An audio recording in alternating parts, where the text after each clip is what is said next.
Hi friends, trend facts YouTube channel స్వాగతం. మీరు stock మార్కెట్లో సక్సెస్ కావడానికి విచిత్రమైనటువంటి ప్రయత్నాలు చేస్తూ ఉంటారు. ఇతరుల మీద ఆధారపడుతుంటారు. ఇతరుల వాళ్ళు ఏదైతే చెప్తారో వాటిని అంటే మీ యొక్క కన్సర్న్ కాకుండా వేరే వాళ్ళని డిపెండ్ అయ్యి మీరు చేస్తూ ఉంటారు.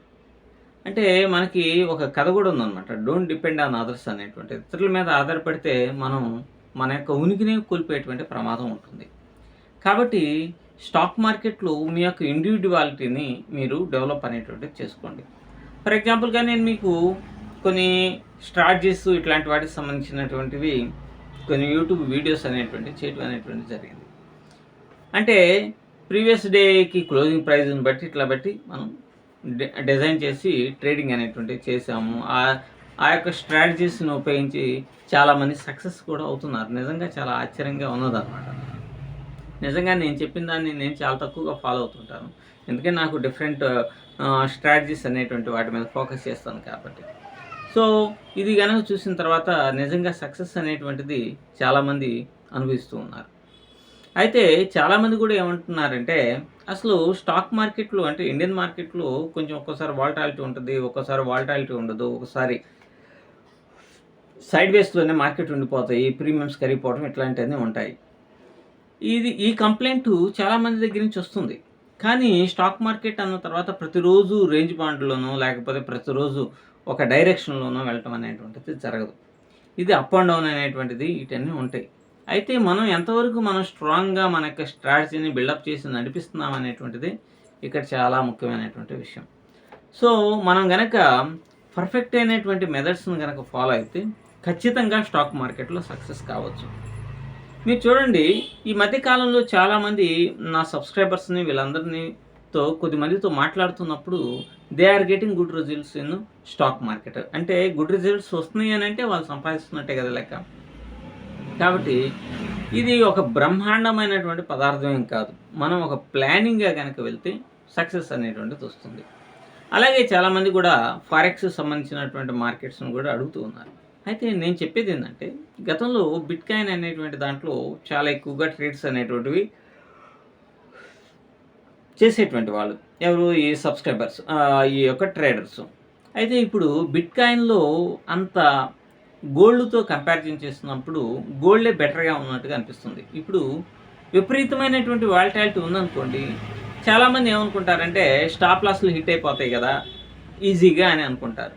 కానీ స్టాప్ లాస్లు హిట్ అయినా మీరు అనుకునేటువంటి స్ట్రాటజీలో సక్సెస్ అనేటువంటిది 50% ఉన్నా కూడా మీ టార్గెట్స్ని కనుక రీచ్ అయితే ఆటోమేటిక్గా మీరు లాస్ అయినవి కాస్త ప్రాఫిట్లోకి వచ్చేటువంటి అవకాశం ఉంటుంది. కాబట్టి నేను ఎక్కువగా సజెస్ట్ చేస్తున్నటువంటిది ఏంటంటే క్రూడ్ ఆయిల్లో కానీ అలాగే గోల్డ్లో కనుక మీరు కనుక ట్రేడింగ్ అనేటువంటిది చేసుకోగలిగితే మంచి బెనిఫిట్ అనేటువంటిది ఉంటుంది. అది కూడా ఏంటంటే రిస్క్ అనేది 10 రూపాయల దగ్గర నుంచి ₹1,00,000 దాకా కూడా మనం ఈ యొక్క మార్కెట్స్లో పెట్టుకోవచ్చు. అంటే ఎంసెక్స్ గోల్డ్లో కానీ క్రూడ్ ఆయిల్ కానీ ఇటువంటి వాటిలో. ఇందుకు దాంట్లో 0.01 లాట్ ఉంటుంది. ఒక పాయింట్ కనుక కలిసి గోల్డ్ సంగతి చెప్తాం. ఇప్పుడు 1001కి వెళ్ళింది అనుకో, గోల్డ్ ప్రైస్ $1 పెరిగింది కాబట్టి 0.01 కనుక వస్తే మీకు $1 ప్రాఫిట్ అనేది వస్తుంది. అదే మీరు సెంట్ అకౌంట్ తీసుకున్నారనుకోండి, ఒక పాయింట్ కనుక కదిలితే 1 పైసా మాత్రం ఉంటుంది. కాబట్టి మీరు ప్రాక్టీస్ చేయడానికి చాలా అంటే చాలా బాగా ఉంటుంది. మీకు కనుక ప్రాక్టీస్ రియల్ మనీతో కనుక ప్రాక్టీస్ కనుక లేకపోతే స్టాక్ మార్కెట్లోనే కాదు సక్సెస్ కావడం అనేటువంటి చాలా కష్టం. అందులోనూ మీరు అనుకునేటువంటి స్ట్రాటజీని పర్ఫెక్ట్ అయినటువంటి స్టాప్ లాస్ని టార్గెట్స్ని మనం అప్లై చేసామా లేదా అనేటువంటిది కూడా ఆలోచించుకోవాలి. ఫర్ ఎగ్జాంపుల్గా మీది కనుక 30% మీ యొక్క స్ట్రాటజీ అనేటువంటిది సక్సెస్ రేట్ అనేటువంటిది ఉన్నదనుకోండి, ఫస్ట్ మీరు 0.01 లాట్ చేస్తారు. అది స్టాప్ లాస్ హిట్ అయితే నెక్స్ట్ ట్రేడ్ అనేటువంటి 0.02 అంటే మెల్లమెల్లగా తర్వాత 0.03 ఆ మూడోది టార్గెట్ని రీచ్ అయింది అనుకోండి, ముందు వచ్చినటువంటి 2 లాస్లని కూడా మొత్తం కవర్ చేసి ప్రాఫిట్ వచ్చేటువంటి అవకాశం ఉంటుందన్నమాట.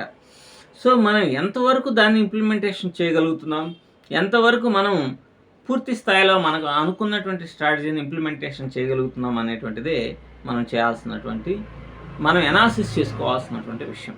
కాబట్టి నేను చెప్పేది ఏంటంటే మీరు ఫారెక్స్‌లో ట్రేడ్ అంటే ఇప్పుడు యూఎస్ మార్కెట్స్‌లో గాని, ఫారెక్స్‌లో ఇన్నిటిలో ట్రేడ్ చేయాలి అని అనుకున్నప్పుడు, మీరు బాగా ప్రాక్టీస్ కావటానికి సెంట్ అకౌంట్స్‌ని తీసుకొని మీరు అద్భుతమైనటువంటి విజయాలు సాధించవచ్చు. అంటే ఇక్కడ ఒకేసారి లాభాలొస్తాయని కాదు. ఇక్కడేమవుతుంది, మీరు సెంట్ అకౌంట్ తీసుకుంటారు. 0.01 లాట్ సైజ్ ఏస్తారు. మీకెంత లాసొస్తది? ఒకేళ ఒక పైసా, 2 పైసలు, 5 పైసలు, రూపాయి, రూ. 2, రూ. 3 అట్లాంటి లాసొస్తది. కాబట్టి రూపాయి, రూ. 2 అనేటువంటి మన ప్రాక్టీస్‌కి, మన బ్యాలెన్సింగ్ మైండ్ సెట్‌కి వీటన్నిటికి దోహదపడతాయి కాబట్టి, అప్పుడు మీరు సక్సెస్ కావడానికి అవకాశం ఉంటుంది. నేను కూడా స్టార్టింగ్‌లో ఇటువంటి మెథడ్స్‌ని ఫాలో అయ్యా. First of all paper trade చేయడం ద్వారా మనం ఎమోషన్స్‌ని కంట్రోల్ చేసుకోలేం కాబట్టి, రూపాయైనా, రూ.